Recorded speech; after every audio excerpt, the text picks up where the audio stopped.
शासनपति प्रभु महावीर स्वामी को हम वंदन करते हैं। सभी गुरु भगवंतों को तिकुतों के पाठ से वंदन करते हैं। श्रद्धावान भाई और बहनों, आपके अंदर विराजित आत्मा को माजलगांव से सुभाष कोठारी का सादर प्रणाम, सादर जय जिनेन्द्र। उत्तराध्यायन सूत्र के छठे वर्ग पर ये मेरा 16वां वीडियो है। हमारा 9वें गाथा का वर्णन चल रहा था। ये मेघे वो मनति अपचकाय पावगम आर्यम विदितानम सव दुख विमुच्यई। 9वें गाथा के अंदर गुरु भगवंतों ने समझाया है कि ज्ञान ये आवश्यक है। तो उन्होंने एक उदाहरण दिया, दवा का ज्ञान, औषधि का ज्ञान होना आवश्यक है। वैसा ही हमें अगर मुक्ति को जाने का है, इस कर्म बंधन से छुटकारा पाना है, तो हमें ज्ञान जरूरी है।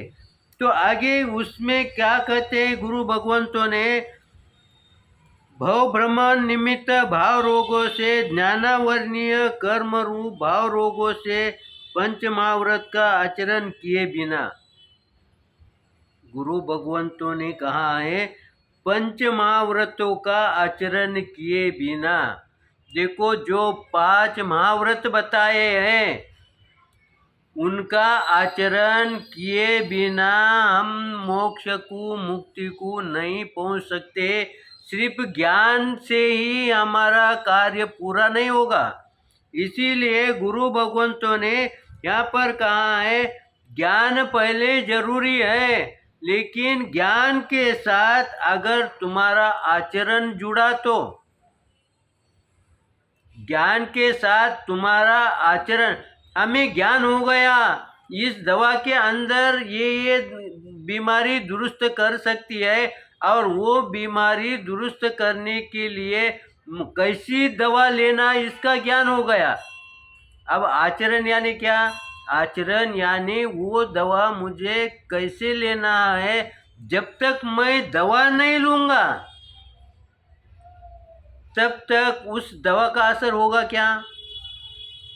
वैसे ही मुझे शास्त्रों का ज्ञान हो गया, सिर्फ ज्ञान होने से नहीं चलेगा, वो ज्ञान मेरे आचरण में आना चाहिए। फिर हम कहेंगे हमने अगर ज्ञान प्राप्त किया है, ज्ञान मुझे हो गया है, अब मैं आचरण में लाऊं, और उसने आचरण में लाने का अगर ठान लिया तो वो आचरण में आएगा क्या? आचरण में लाने के बाद आचरण में आएगा। लेकिन गुरु भगवान समझाते हैं एक बार 2 बार में तुम्हारे ध्यान में नहीं आएगा, आचरण में सही ढंग से नहीं आएगा। जैसे डॉक्टर कहता है कि ये दवा इस समय लेना, ये दवा इस समय लेना, पहले दिन हम कंफ्यूज हो जाते हैं, ये लेना या ये लेना, ऐसा हम बार बार वो डॉक्टर को पूछते हैं या उसने लिखे हुआ हम बार बार देखते हैं। लेकिन वो दवा अगर कंटिन्यू 2 दिन 4 दिन लेने के पश्चात हमें पूछना पड़ता है क्या? हमें वो कंटेंट वापस देखना पड़ता है क्या? क्योंकि हमारा वो रूटीन बन गया है। वैसा गुरु भगवंत कहते हैं अब आपको ज्ञान हो गया ना। किसका ज्ञान? महाव्रतों का ज्ञान। जब महाव्रतों का ज्ञान हो गया, अब आचरण में लाओ। देखो, उन्होंने पहले 5 महाव्रतों का ज्ञान कराया, पहले उन्होंने ज्ञान समझाया।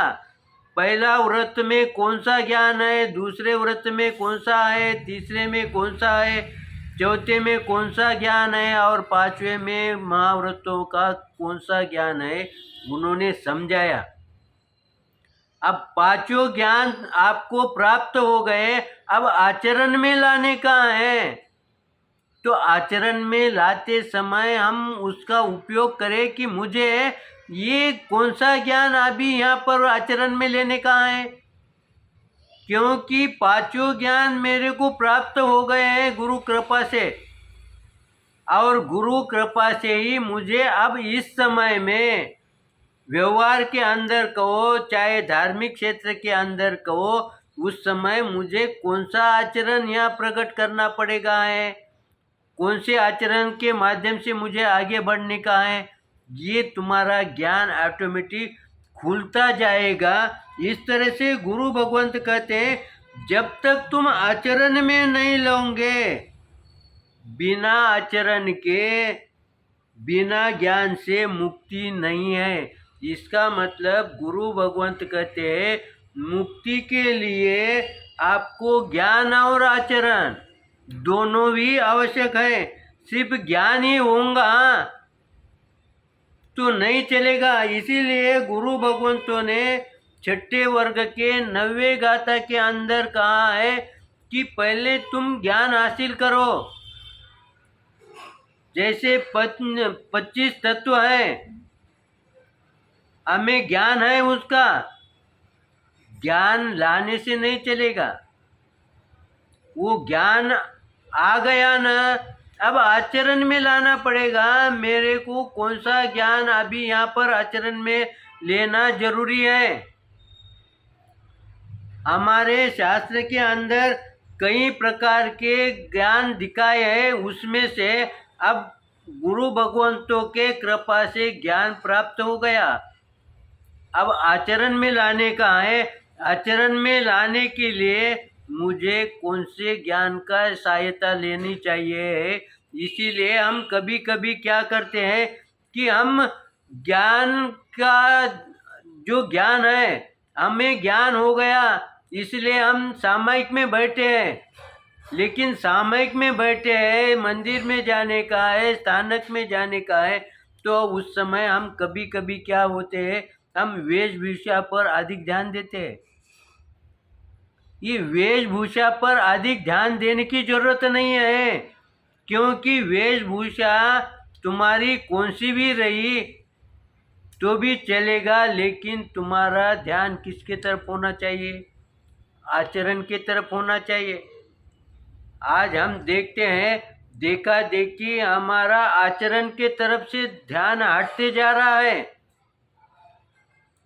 ज्ञान कैसा बढ़ाने का है उस पर से हमारा ध्यान हटते जा रहा है, और हमारा ध्यान कहाँ पर आ रहा है, कपड़ों पर आ रहा है, वेशभूषा पर आ रहा है, इधर उधर के जो आडंबर है उस पर हमारा ध्यान जा रहा है।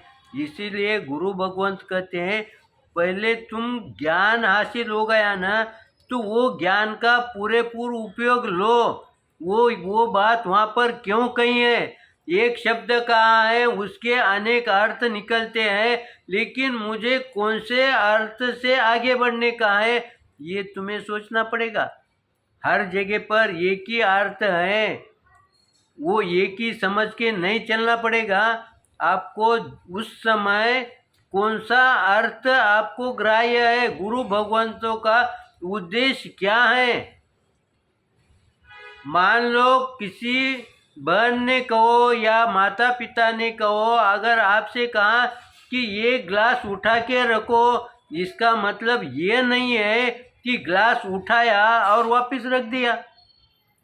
उनका उद्देश्य यह है क्या, उन्होंने ग्लास उठाने के लिए बोला है तो ग्लास उठाने का है।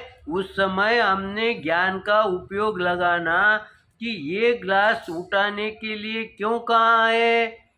अगर ये गंदा है तो ये सफाई की जगह पर जाना चाहिए, ये अगर अच्छा है अच्छे जगह पर जाना चाहिए, ये रास्ते में है, जाने आने के रास्ते में है, तो यहाँ से ये कौन सी जगह पर मैं रखूँ ताकि मुझे बार बार रखने का काम नहीं गिरे।